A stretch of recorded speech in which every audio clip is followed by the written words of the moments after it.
We are now on to the Lovers card. So here we have the Lovers card, and this card is Gemini in astrology. So I want you to think about Gemini as often represented as the butterfly, and this really talks to the idea of the butterfly effect. Okay, Gemini is mutable air. It is ruled by Mercury. So if we remember, the Magician was the Mercury card. As above, so below. The ideas come through and he brings them into this plane that we currently live on. Gemini is all about the little meet and greets in life, the little meet cutes. And if we look at this card, we have this couple sitting here and he is looking over at her and she's like looking up because he's like, oh my gosh, I just admire you so much. And she's like, I don't know what this guy is thinking. What is he talking about? And she's looking up at the angel. But this has so much more meaning than just that, is that this is also representative of the consciousness, which is where the gentleman is, where he's by the tree of life. The unconscious, where the female is, where you have the tree of knowledge. And the snake is not evil. The snake represents wisdom. And then above you have the angel, which is super consciousness. So we need this unity to get to the super conscious, to get to this higher level, this higher force that ties us all together. And that's what love and unity is it's this tying together of everything. So Gemini, lots about words, very curious sign, a lot of serendipity, a lot of synchronicities. But one of the things to think about with also the curiosities and our words is there was a great phrase from one of my teachers called whisper down the lane. And it's like you say something, you walk a little while, and you leave a little changed. And then you repeat and you do something else and you leave a little changed. So they're almost like baby steps of like gathering ideas, gathering information, processing the information, being curious, follow things down the rabbit hole. We see this is representative of the third house in astrology. So the third house is also a time when we are starting to become adolescents. We may be getting what happens to boys and girls around 13, 14, 15 years old. Okay. We become a little more aware of some of our desires. And because of this, the individual needs to make a choice. They make a break from the parents, okay? So they are a little more responsible for their choices, okay?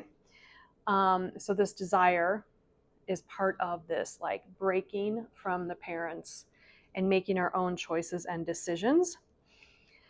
I like to think of it too as, they often relate Gemini to being like a mask, like two personalities. I think of it as like all the movies where the kid puts their clothes in their backpack and they wear one thing when they leave the house. And then when they go to school, they put on something else to express their individuality that maybe they couldn't do at home. So they are making this choice to bring this new outfit to school to be this other part of their personality. So you can see that you're starting to make this break from maybe traditions, from parents, from education. This might be around the time too where maybe you're making a decision on like, what do you want to do with the rest of your life when you turn 18 and maybe graduate high school. So think about it around that time of life, of being curious, of learning. This really has a lot to do with like learning as well, because when you're curious, you kind of keep going and you collect little bits of information. And we use that and it becomes knowledge when we actually apply it into life. That's when it really becomes this knowledge and this wisdom, okay? The other thing to think about is, I told you that that snake was wisdom. Oftentimes in past and other iterations of this card, sometimes it's shown with a gentleman and two women. And is the woman the mother? Is it like two women he's choosing between? Is the one with dark hair evil and the one with lighter hair good? So this is idea of good and evil as well. And most people are very bound by their egos, right? The mask of what they want to present. It might not actually be who they are at the core of themselves. But a lot of times in our plane where we live, we're all very bound by this ego, which is our consciousness, okay? So when we learn to surrender to some of these desires, we can tap into the unconsciousness in our soul and then tap into the unity. One of the biggest things with this card, which I think is really important and how it really ties to Gemini, is that words are spells that we cast, and words that you speak out loud, but also the words and what you tell yourself. I think the biggest saying that has probably been the worst thing that's ever been said to people is, sticks and stones may break my bones, but words will never hurt me.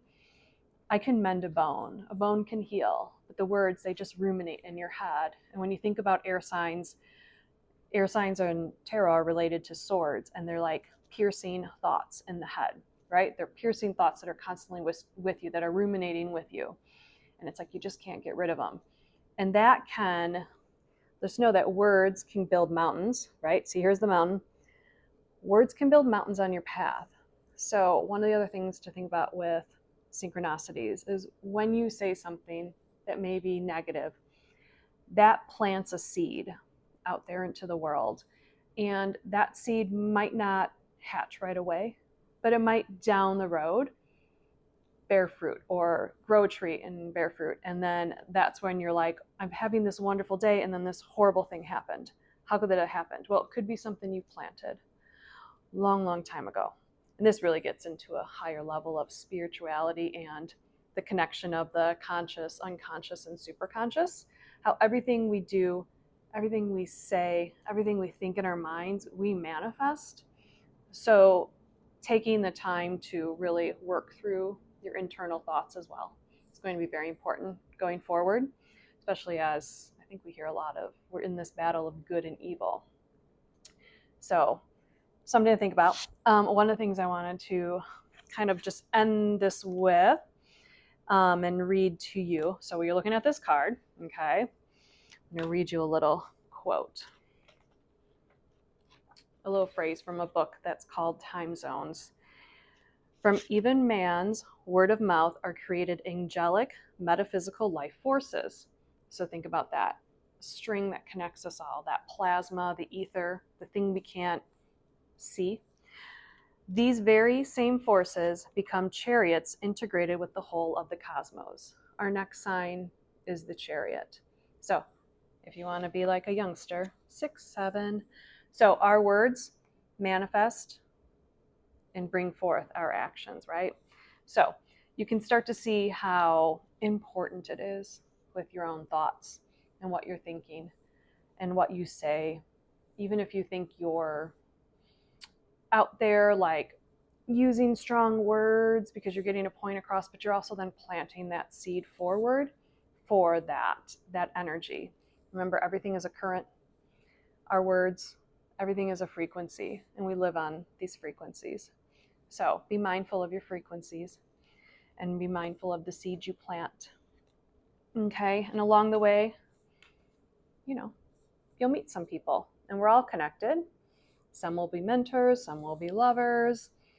Be conscious as well of little quick dopamine hits versus longer lasting love, okay? And we'll go on to the Chariot next.